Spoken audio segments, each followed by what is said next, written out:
All right, time for another comic review, and this is a book that I got myself. I do that on occasion. I just don't have a lot of funds for it.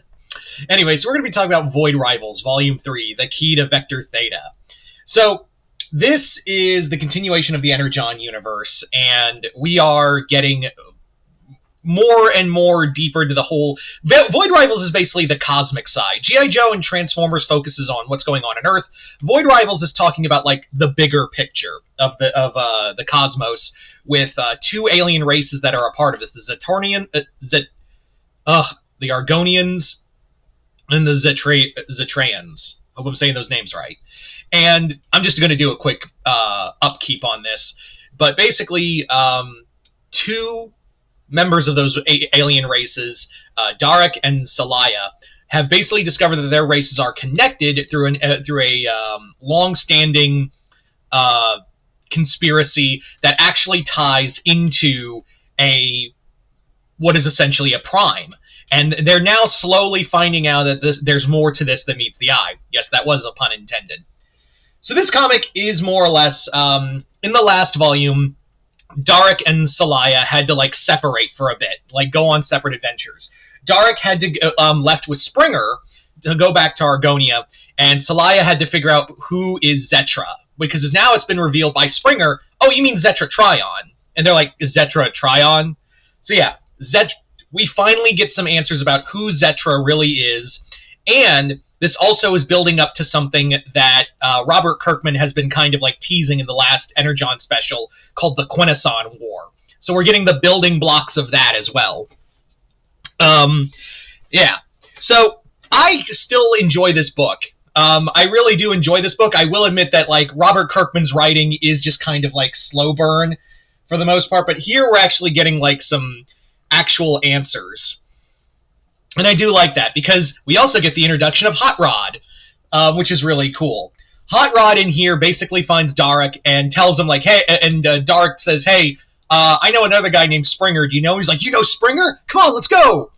And like I said, Darek's, this is more of building up more of the universe, because we also have something of a plot line that was mentioned in the G.I. Joe books before it became the G.I. Joe ongoing.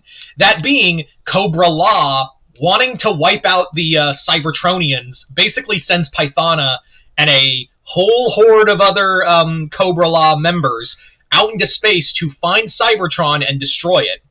Because their whole thing is, we hate technology. They're very much like this version of Cobra Law is very much like the, and I would not be shocked if this was the case. They remind me a lot of, this version of Cobra Law reminds me a lot of the Yuzan Vong from Star Wars. They have this massive hate-on for technology. They're very warlike, and yeah. So they basically are on the move to find that world, and it's leading them into a collision with the Quintessons.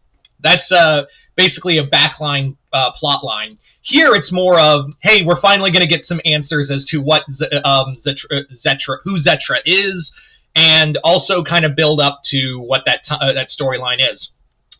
Darek's whole thing is kind of more of a focal point. Salaya's whole thing, she basically is trying... that should be the bigger plot line, right? That should be the bigger plot line.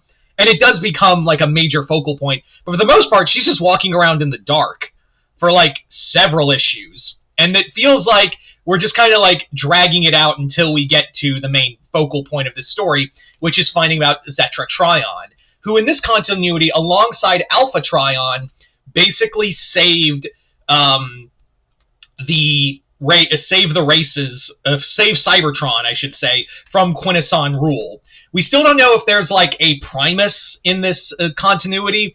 I'm pretty sure that the thing that the Quintessons used to try to destroy Cybertron, which is called Galiant, is really Unicron.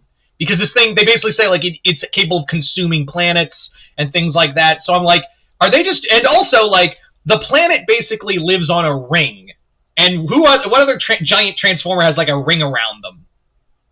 So I'm pretty sure Galiant is going to be revealed to be like a new version of Unicron, but this is like a weapon created by Quintessons.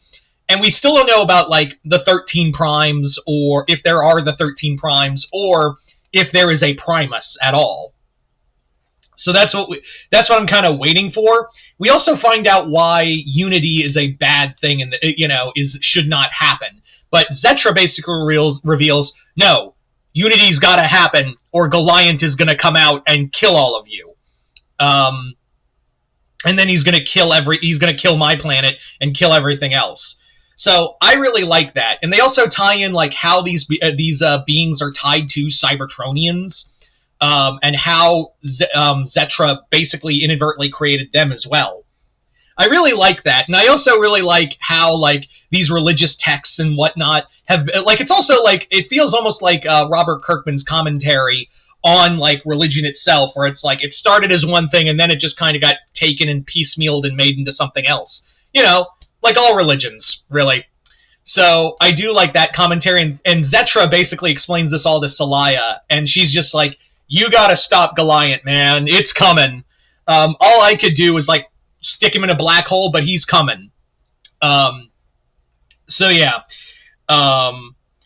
I'm really curious to see where this is going. It's also really cool that, like, and I gotta hand it to Kirkman and everyone else in these comics, because, like, they basically are taking all the stuff that no one liked about Transformers, like the Gen 2 era, as well as, like, the Cobra Law shit from G.I. Joe, and actually making it interesting. Like, it's actually really cool, and how they're building it up with, like, who thought Cobra Law would ever be a thing again, right? Or the Skuxoid, or, you know, I mean, we all love Springer and like Hot Rod and all that, but like anything outside, like that second generation of Transformers, no one cares about, no one liked.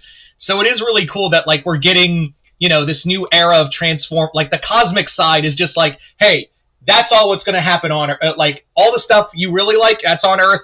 Out in space, that stuff's going to be coming towards Earth at some point. So yeah, and I really do like. I will say though that I feel like, again, and this is more of Robert Kirkman than anything else, and why I'm still a little leery about him being the new writer for the Transformers main book, is that dude is slow as like he slow burns the shit out of everything. So I know like so I'm worried he won't have that same kind of fast-paced energy that Daniel Warren Johnson made that book such a hit. But he's at least giving us answers finally, so that's cool. There's also stuff with another character called Proxima, who was shown in Volume 2. That's the other thing, is that you really have to remind yourself, because these trades, thank God, do come out in like canonical order, so you can like pick them up and read in continuity and follow that. But Void Rivals comes out the slowest. Hell, it's going to be until just December till we get Volume 4.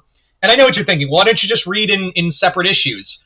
Because I feel, one, it's a lot easier to keep track of trades, and B, I feel like I'd be very annoyed with this single issues. Anyway, I still love this comic, and I'm very excited that we're finally like picking up steam at last. So, Void Rivals, I know people aren't talking about this book a lot, but it's kind of going to be essential reading very soon. Anyway, so there's my review. But you guys tell me in the comments below, what did you guys think of Void Rivals Volume 3? Did you guys like it, hate it? Comment below, let me know. Other than that, hope you all enjoyed this. I'm Mr. Multiverse. We'll see you next time in the Multiverse.